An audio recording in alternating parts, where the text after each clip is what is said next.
My Lords, the hybrid Grand Committee will now resume. Some members are here in person, others are participating remotely, but all members will be treated equally. I ask members in the room to respect social distancing, and if the capacity of the committee room is exceeded or other safety requirements are breached, I will immediately adjourn the committee. If there's a division in the House, the committee will adjourn for 5 minutes. Question for short debate. Child Maintenance Service. The time limit is 1 hour. Lord Farmer.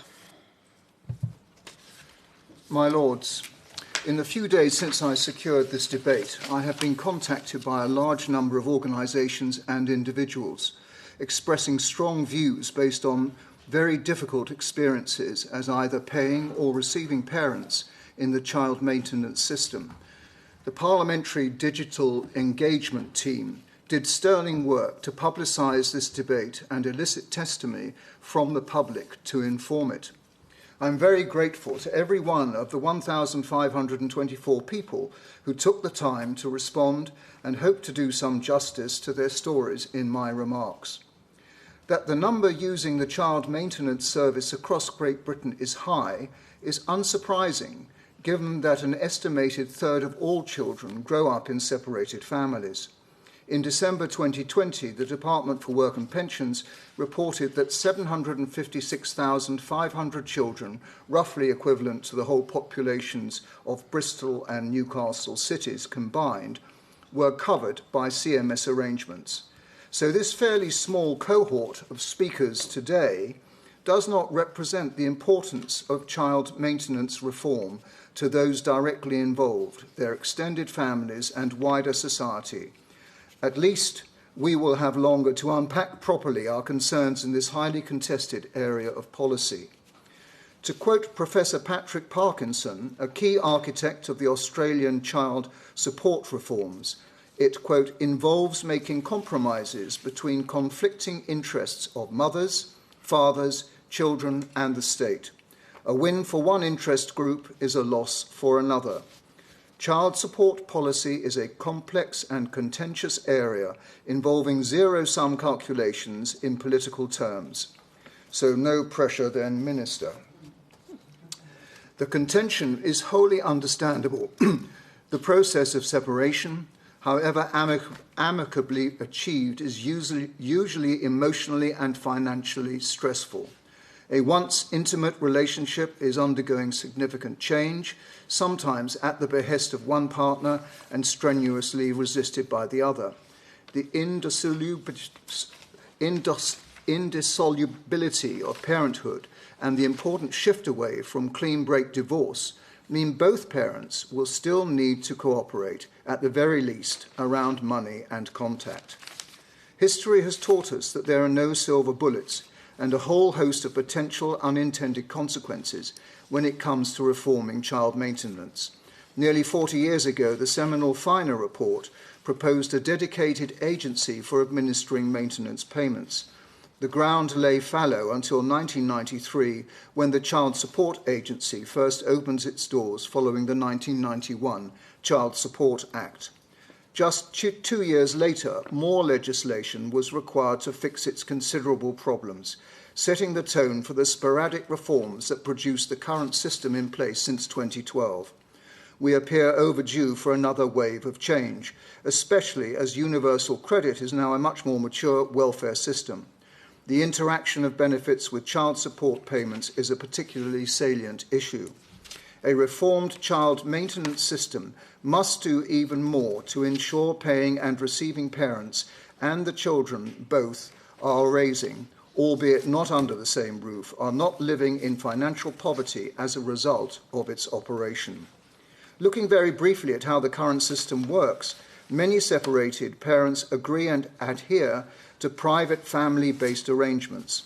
The Child Maintenance Service, which replaced the Child Support Agency, is for parents who have been unable to do this. Around 2/3 of children are covered through direct pay arrangements, where the CMS calculates maintenance liabilities and parents arrange payments between themselves. A third are covered through collect and pay arrangements, where the CMS collects and manages payment between parents. Paying and receiving parents experience this system very differently. evidenced in response to the parliamentary survey. Almost half were from paying fathers, and almost all of the receiving parents, 40% of respondents, were mothers. Emerging themes from this exercise map onto those in the academic literature and other cases I was sent are, first, paying parents highlighted how the nature of CMS calculations could lead to financial hardship, which was unalleviable by working longer hours, as any additional money would be directed towards child maintenance. The Social Security Advisory Committee recently had asked the DWP to examine ways of improving the child maintenance formula and its link with earning thresholds to address such concerns. So my first question to my noble friend the Minister, is any progress given to DWP's commitment to inform future policy development with the views expressed in SAC's consultation on this issue? Secondly, as the receiving parent obtains less money if children stay overnight, this can disincentivize sharing care. Third, and correlating with these previous two themes, paying parents reported impacts on their mental health, suicide attempts, and suicidal thoughts. Fourth, many reported issues with customer service, errors in calculations, and inconsistencies, as did many receiving parents. Three other areas stood out among receiving parents' responses. First, they were dissatisfied with the effectiveness of action taken to collect payments. Second, they felt inadequately safeguarded in situations involving domestic abuse, for example, the continuation of control by withholding payment. And finally, self-employment and 0 hours contracts were deemed to create loopholes so paying parents could hide income. I'm hoping that other noble lords will go into more detail on this wide range of issues, which I've only been able to touch on, and that they can suggest solutions to the Minister. Yet paying and receiving parents diverge in what they perceive to be acceptable ways of resolving systemic difficulties. For example, internationally, many child support systems now rely on both parents' income when determining liabilities, where most women work. In the parliamentary survey, 93% of paying parents said both parents' incomes should be included, compared with 18% of receiving parents. Admittedly, counting mothers' income can reduce incentives for workforce participation, but changes in Australia actually increased incentives for more qualified mothers, such as nurses and teachers, to return to work or increase hours. Their reforms, which have helped diminish the extent to which child support is a source of mass grievance, required designing a markedly complex formula which had to be fair across a very broad cross-section of circumstances. This took an expert committee 8 months and significant research. A similarly intense process would be required here. The other health warning is that as child support systems interact with a country's welfare system, translating ideas from one jurisdiction to another is always problematic. However, can I ask my noble friend the Minister if they have any plans to consult on the merits of aligning Great Britain with other child support systems by including both parents' incomes? Finally, one theme that did not emerge in the survey but was raised by the SAC committee in 2019 was whether separated parents are getting the support they need through a challenging and stressful time in their lives. The committee pointed to the need for an overarching, joined-up government strategy for separated parents, covering all relevant departments and child maintenance. Necessary but not sufficient is the commendable cross-departmental work to reduce parental conflict. I declare my interest as a director of the Family Hubs network in saying that access points to services offering far more holistic support could be provided in the family hubs the government has promised to champion. Such access was instrumental to the progress made in Australia. Family relationship centres, integral to their 2006 family law reforms, provide a gateway to the many different kinds of advice and support parents need. The germ of such an idea was in our own landmark 1989 Children Act, which specified local authorities should provide family centres where families could get help to overcome difficulties, including when parents separate.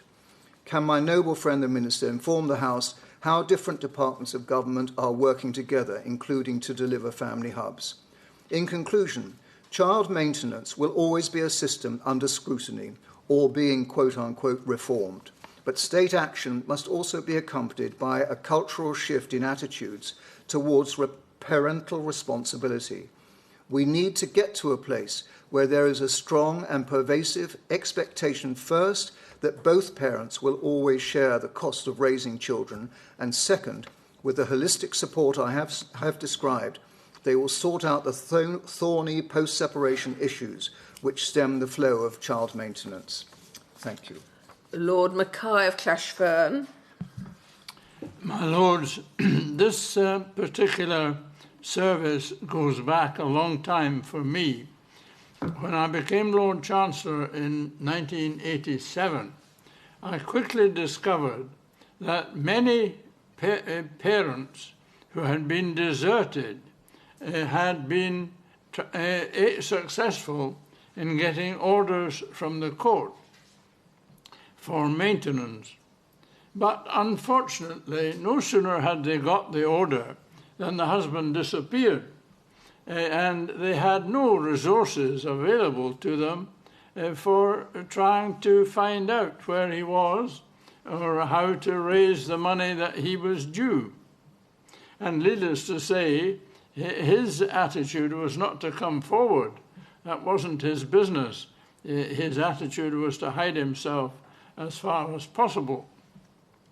Well, I found this an extremely difficult problem, and I knew by that time a little bit about Northern Ireland, and they had a state system for enforcing decrees of the court. And it seemed to me that this is what we would need, some form of state system which helped to find the person in question and formulated the responsibilities that he had. So eventually, this became government policy in the Act to which Lord Farmer has already referred, which set up the Children's Support Agency. Now, as the Lord Chancellor, I had the responsibility at that time for the divorce law. And a question arose as to whether or not we should take into our department the necessary work to set up the computer necessities of the CSA. My department very wisely suggested that that was better done in the department to which my noble friend represents today. And that was very wise advice. Because originally it was thought that this new organization with its mighty computer would be able to adjust the requirements of each case to the circumstances of each case. Well, first of all, that was a very major task, but secondly, the circumstances changed very rapidly, and therefore it quickly came out of sync with the requirements. And the real difficulty and arrears that came from that source were arrears of the CSA following the paying parent. And it took a long time to get round that problem with gradual simplification of what was done by the computer, except in the end it became a job that depended on help with the revenue and so on, and they fixed a sum which was due by the paying parent in respect of the child, and that was shortening the process quite a bit.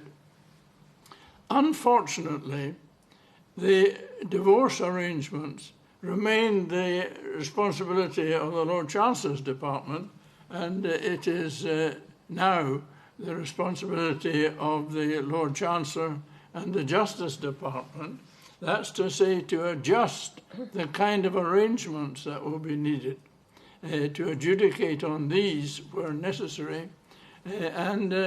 So far as that is concerned, my view is that it is important that the separation should be with as little animosity as possible. Animosity has been a sort of natural reaction to it in many quarters, but it needs a degree of help to overcome that, in my view. And that at the moment is, I think, with the Lord Chancellor's Department and the process of mediation and so on, which we discussed so fully all these years ago in the original proposal for no fault. I have never seen how allegations of fault get rid of animosity, because very, very seldom are the parties agreed about what happened. And the people who could tell what actually happened are rather scarce, because they won't be there in most of the occasions when animosity is shown and when the sort of basis for fault arises. It seems to me that that kind of investigation must be in a higher court than any court that we can have. And it's not a matter that I think should be allowed to blossom in our system, and I think that that has now happened. But the question of collecting money is still an important matter, and so far as I can see at the moment, is a distinct factor and a distinct function from trying to resolve problems with the family. When I was very concerned with this when our first Conservative government came into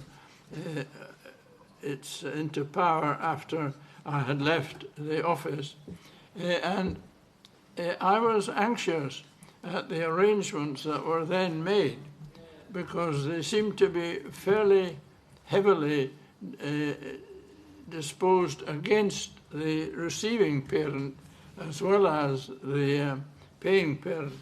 I'm glad to see that the system that's operating now is 20% extra to the paying parent and 4% to the receiving parent, but I still find it very difficult to accept the view that because of the attitude of the parents, which requires this particular system to achieve payment, is the difficulty, I think, is that the 4% is really coming off what's due to the child. And Can I ask whatever Noble Lord else. to wind up? Sorry? Can I ask the Noble Lord to wind up? We've got a 7-minute. Oh, yes, certainly, yes. You can ask me to wind up very quickly. I understand that the difficulties of the present business in sorting out the money has created difficulty, which Lord Farmer has referred to, and I mentioned it in my communication with the Minister. And I don't know whether it's true or not, but I think it's worth considering. Thank you very much. Baroness Massey of Darwin. Lords, I'm pleased that the Noble Lord, Lord Farmer, is continuing his efforts to find information and a resolution to the issue of child maintenance, and I thank him for his very comprehensive introduction. It's always a great pleasure to hear the Noble Lord, Lord Mackay of Plashfern share his knowledge and experience, and I thank him too. My Lords, this is a vital issue affecting thousands of children and blighting some family relationships. Parental tensions, for whatever reason, affect a child's stability and mental health. Unclear or unfair systems of support for families causes this kind of tension. We need to ensure child-friendly arrangements with regard to child maintenance. As the UN Convention on the Rights of the Child states, the welfare of the child is paramount. I see that in 2019, the Social Security Advisory Committee published a report examining separated parents and the child maintenance system. It raised concerns about the formula used to calculate child maintenance. For example, the formula did not reflect the true cost of raising a child. Regional variation or the age of the child are implied in this, and not reflecting the household earnings of a receiving parent. A paying parent may be on a low income and struggle with costs, and a receiving parent may have partnered with someone on a higher income. The reduction in payments for overnight stays with a receiving parent may create perverse incentives. Maintenance payments are reduced if the paying parent has their child stay overnight, but not enough to cover the fixed costs, including needing a spare bedroom, of looking after children.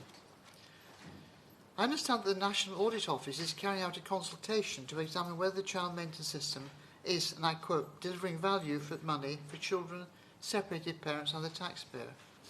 What is the progress on this? I asked the Minister. My Lords, I've just completed a report for the Council of Europe on the impact of COVID-19 on children's rights. I interviewed a number of people, professionals, politicians and children, to inform my concerns.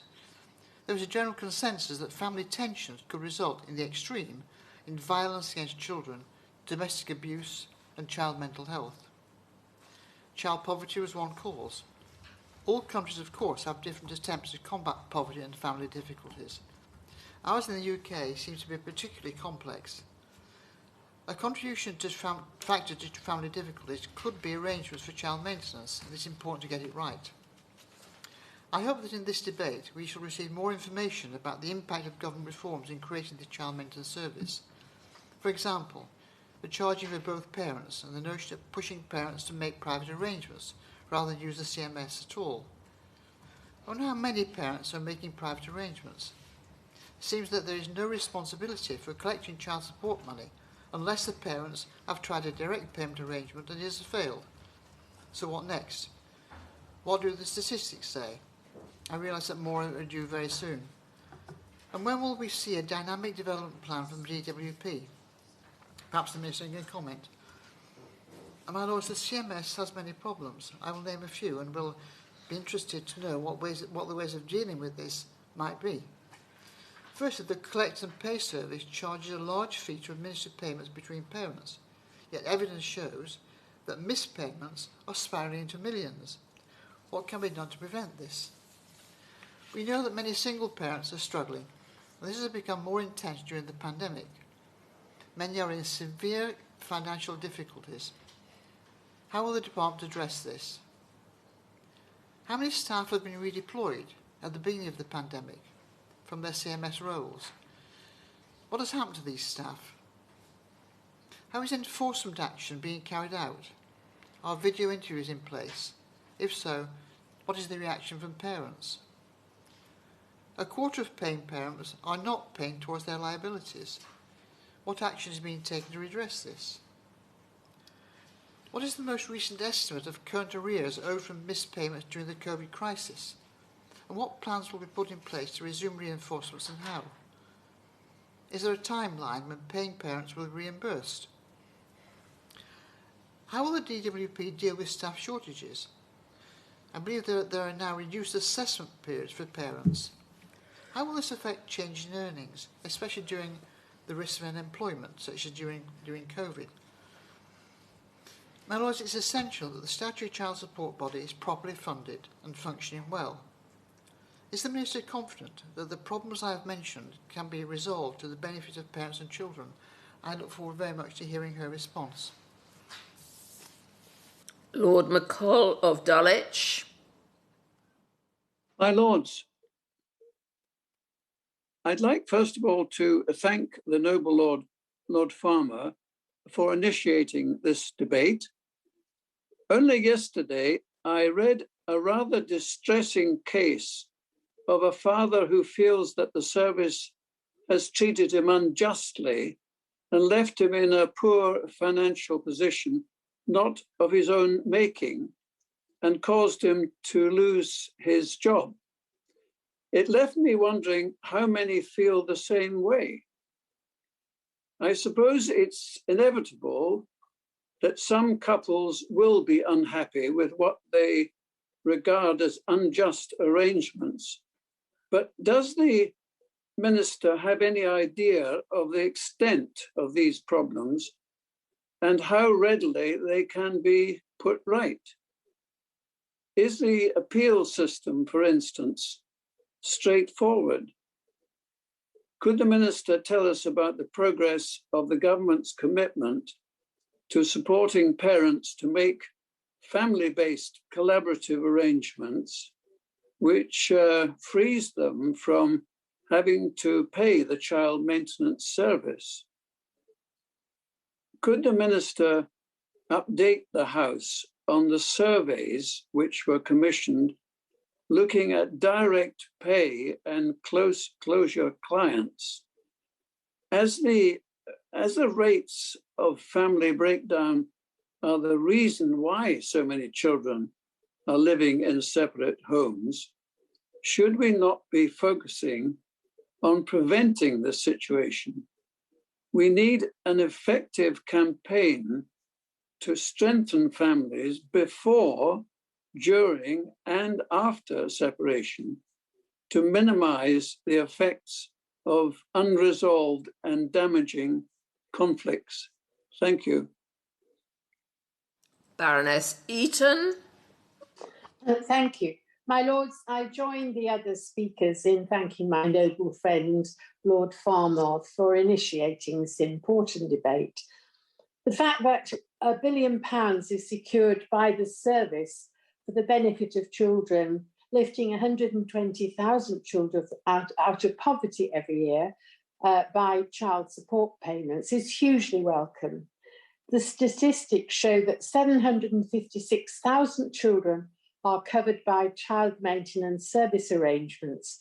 And I'm especially pleased to learn of the success of the child maintenance service investigators who, through the courts, pursued fathers who try to avoid supporting their children when they financially are well able to do so.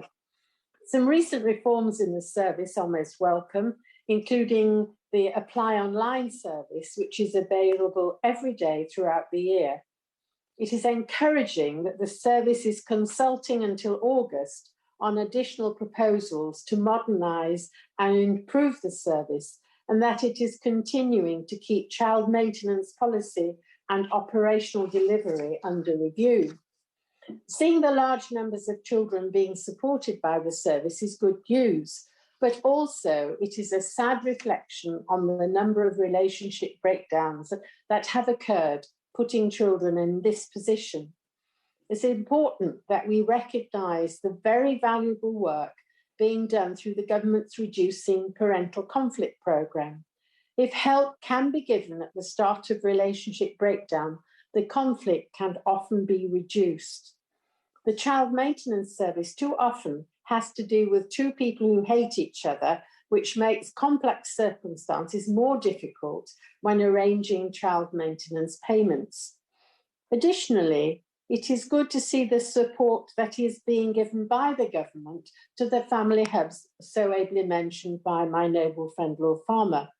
The support that families can receive from the family hubs is hugely beneficial.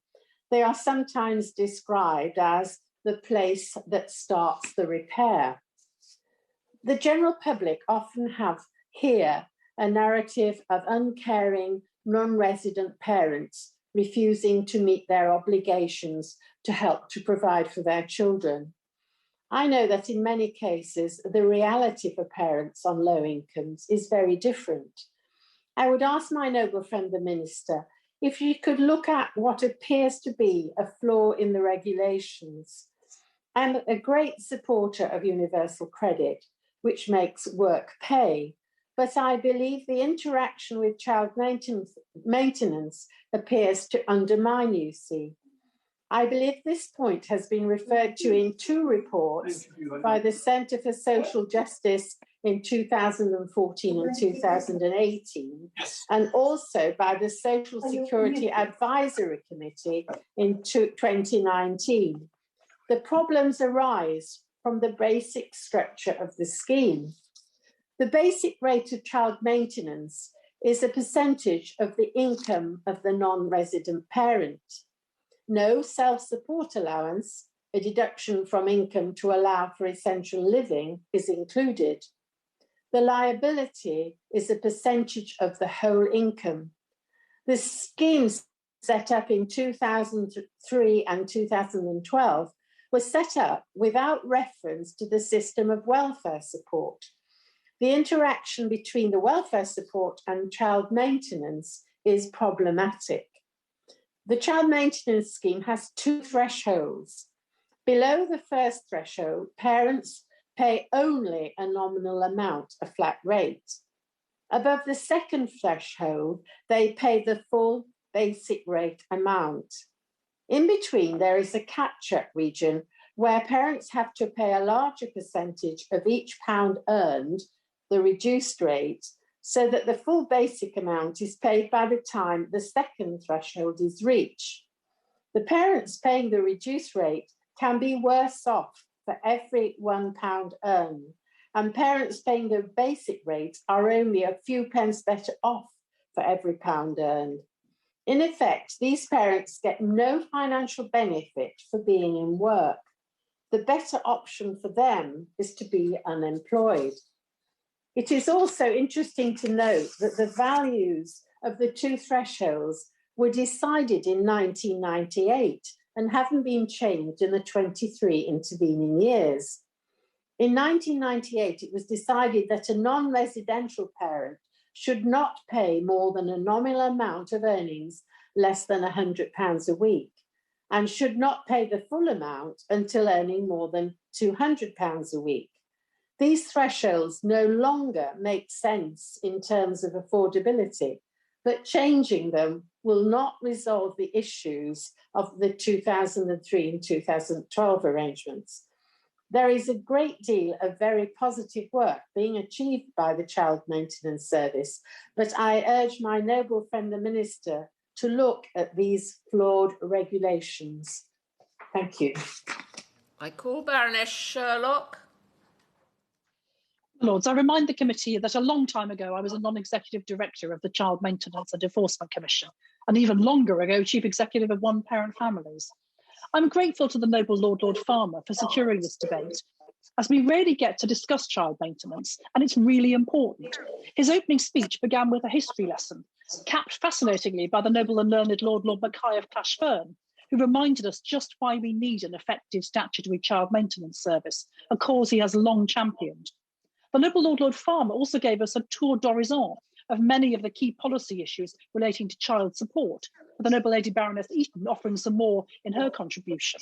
I'm going to focus on more on the operational questions. But I want to start by agreeing with Lord Farmer that it's important wherever possible that both parents should contribute towards the cost of bringing up children after a relationship has broken up. Children are a lifelong responsibility for their parents, and it can be important for them to know that both parents continue to support them.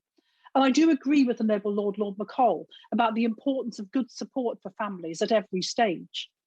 There's also clear research evidence demonstrating the role child maintenance can play in helping to lift single parents out of poverty. This is really important, my lords, given we went into the pandemic with 4.3 million children living in families in relative poverty. And given the scarring effect in later life of living in poverty as a child, the stakes are very high. Now, ministers often say that work is the best route out of poverty, but working poverty is now at a record level of 17.4%. Interestingly, a recent IPPR report found that the poverty rate for couples with one full-time earner is now 31%. And since, of course, single-parent households tend to have just one earner, it's perhaps not surprising that almost half of children living in single-parent households are in poverty. But if a single parent's already working full-time, they can't really make much more money by earning more, so getting maintenance paid in full and on time may be their best chance of lifting their children out of poverty. Unfortunately, my lords, too much maintenance goes unpaid, and it must be said the Child Maintenance Service has not had a good pandemic, and that's not a reflection on the hard-working staff of the CMS. But when COVID hit, a large number of staff were redeployed away from the CMS to help process universal credit claims. Can the Minister tell us how many? My noble friend Lady Massey of Darwin was pushing on this as well. Now, I understand the need for more staff processing universal credit claims, but the fact is single parents paid the price for that. Victoria Benson, CEO of Gingerbread, said that for much of the pandemic, CMS was, and I quote, running a skeleton service, meaning they are now, as a rule, not enforcing payment and are allowing paying parents to reduce or withdraw maintenance payment without any proper evidence, end quotes. And single parents are still now complaining to Gingerbread that CMS is not enforcing child maintenance owed to them. Now, I looked at the last official child maintenance statistical report. It came out on the 23rd of April. We're due another one any day. But that one covered the last quarter of 2020. It said that the CMS had resumed virtually all areas of service delivery and were now focusing on the recovery and enforcement of outstanding arrears. So can the Minister tell us what the current situation is? Is CMS now operating a full service in all areas?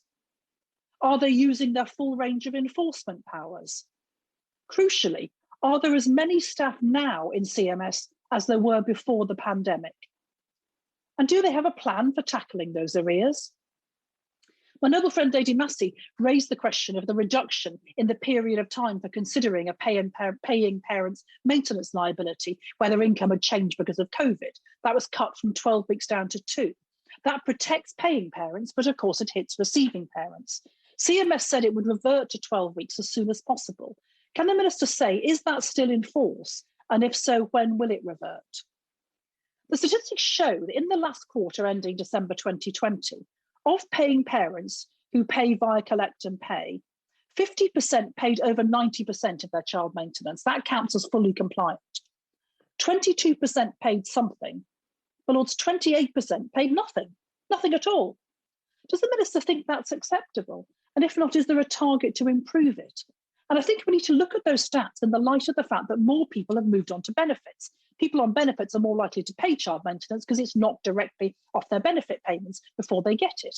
Indeed, 40% of all collect and pay cases now involve deductions from benefits, which would normally be more like 21 to 24%. So that's actually flattering the compliance rate. And what about the amounts? In the quarter to September 2020, I think the statistics say 41.1 million was paid through collect and pay. But by the last quarter, when things were allegedly back to normal, that only went up by £1 million.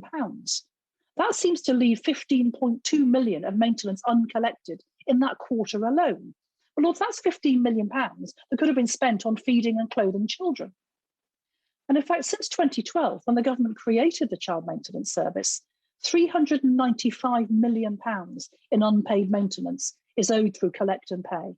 That's roughly 9% of all the maintenance ever due to be paid since the new service started. So, my lords, the government closed down the previous service, reformed the system, and created what we have now. So it's their baby. Are they happy with how it's doing? And my lords, that's just those who get into the statutory system.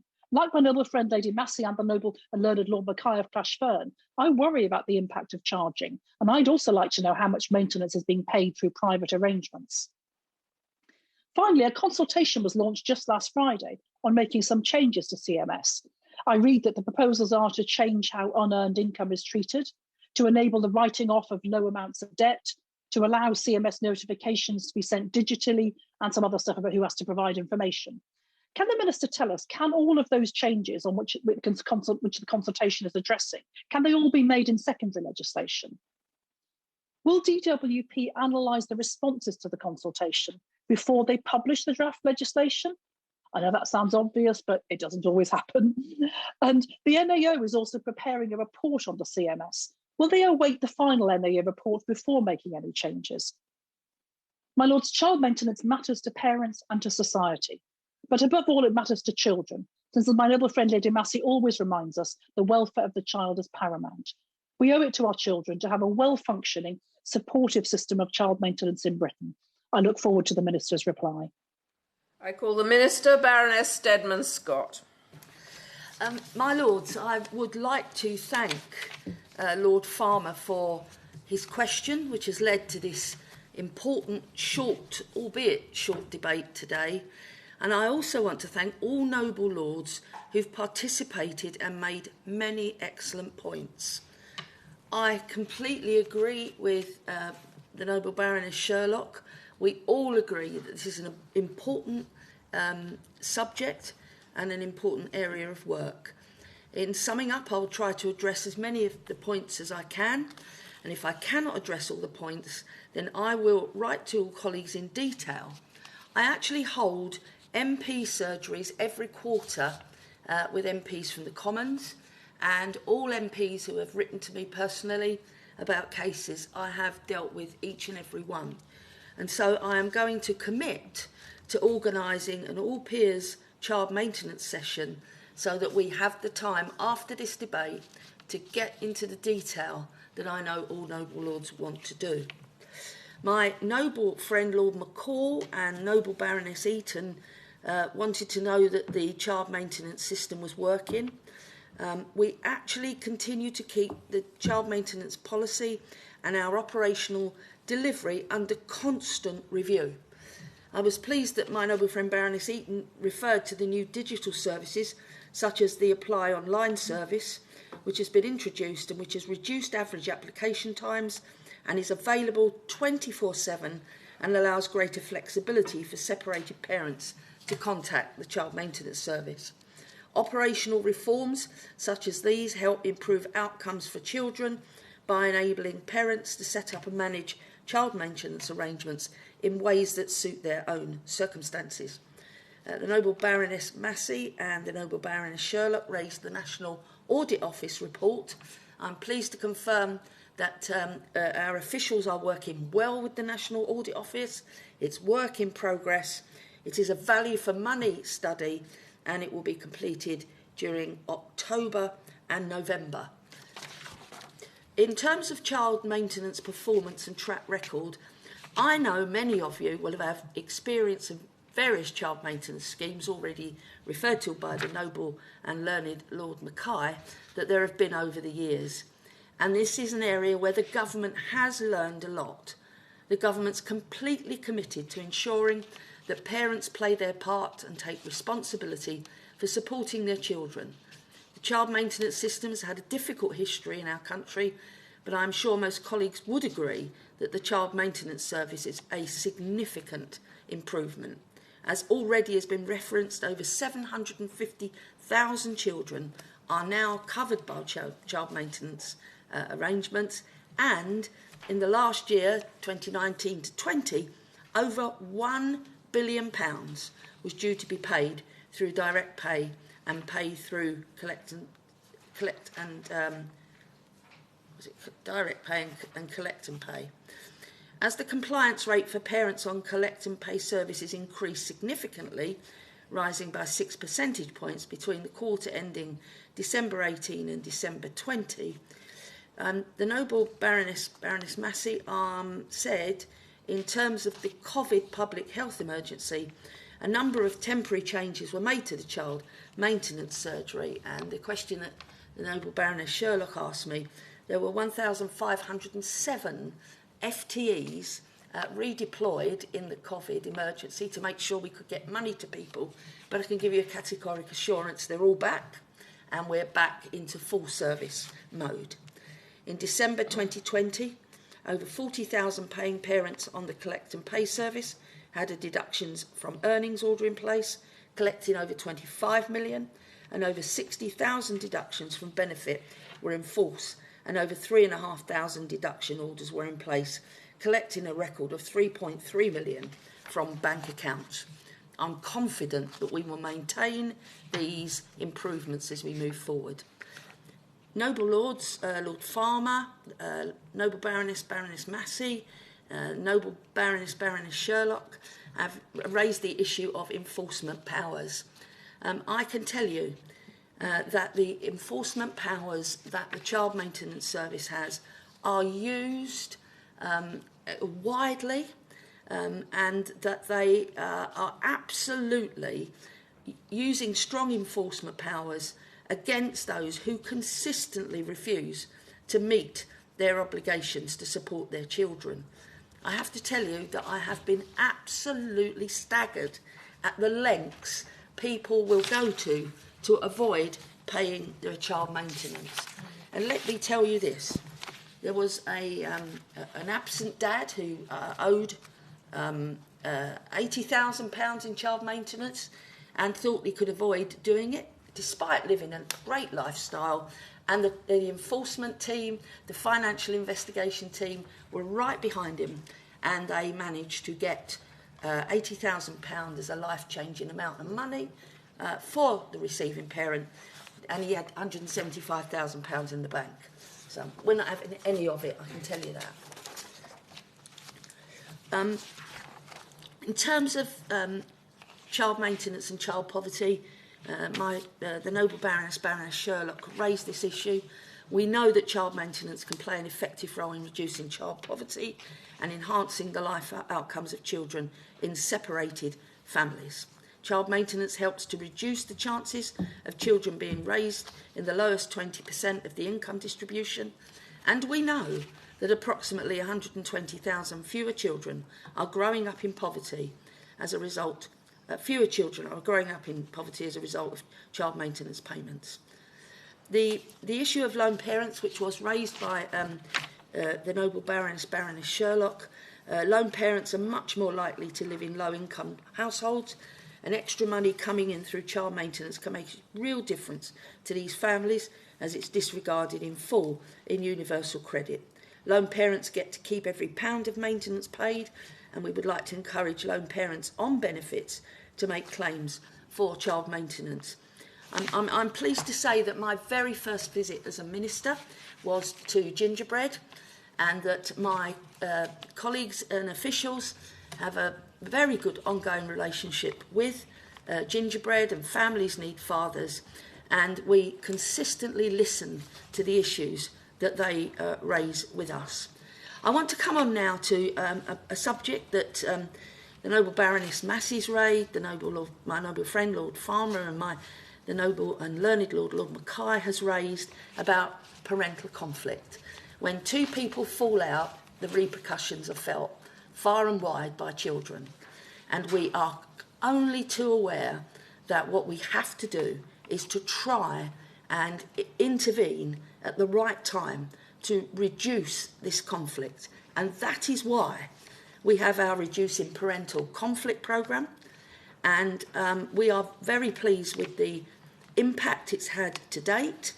And I have to tell you that we have a cross-government department working group on it, the Department for Health and Social Care, Home Office, MHCLG, and of course at this point I want to raise family hubs.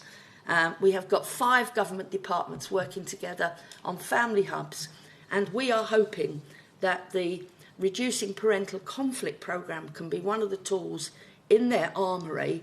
And what we do know is the sooner we intervene in the breakdown of a relationship, the better the outcome can be. And I'd be very happy when we meet again to give more information to Noble Lords about that. Before I close my remarks today and deal with some of the other issues that have been raised, I want to touch on the issue of domestic abuse, which I know is a matter of deep concern to all Noble Lords. It's vital that the Child Maintenance Service plays its part in supporting victims of domestic abuse. We'll continue to waive the application fee for domestic abuse victims, and will continue to provide support to allow victims to set up maintenance arrangements safely. The Child Maintenance Service has ramped up domestic abuse training for frontline staff, and will continue to review its ways of working to further embed a culture where victims of domestic abuse are in absolute poverty. And they are a priority. In that vein, I am in the process of commissioning an independent review of ways in which the Child Maintenance Service supports victims of domestic abuse. Noble Lords have raised the issue of the consultation, which we have issued and which we are embarking on. And I would give an invitation to all Noble Lords. If they've got other things they want us to consider, the door is open and they should let us know what they are. I'd like now to cover some of the other important issues that have been raised.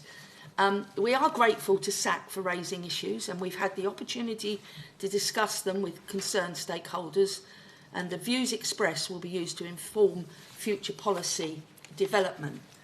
the noble Baroness Sherlock, I think I've already said that the system is now fully operational, and the number of staff on child maintenance is gone from 5,500 to 4,700 due to the last CSA cases being closed. And capacity of the system is broadly at pre-COVID levels.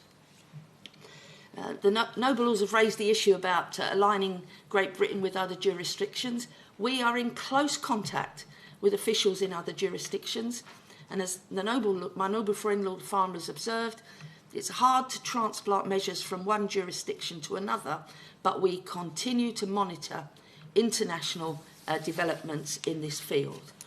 I do believe that covers the issue of the situation in Australia. On dual income, it does add significant complexity to a child maintenance calculation, and measures that work in one place don't necessarily work in another, but I'm happy to continue to discuss and keep the issue under review. In terms of family-based arrangements, we recognise conflict is harmful to children, and the intent of the 2012 maintenance reforms was to try and promote collaboration between separated parents. We know that a family-based arrangement is not for everybody, and so we offer other ways of people paying. I think my noble friend Lord McCall and Lord Farmer raised the issue about the appeals process and does it work.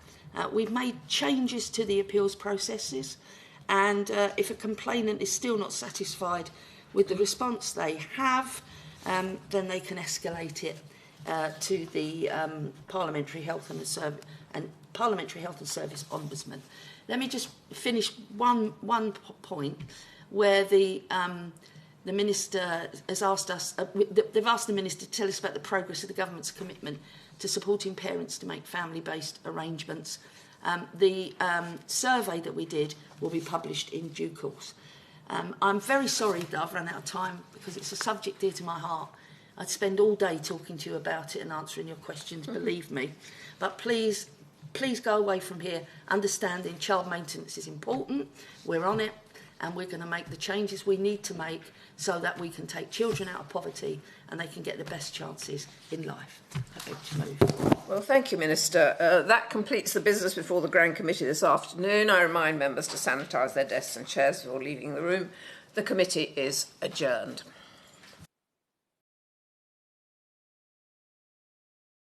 The proceeding has ended.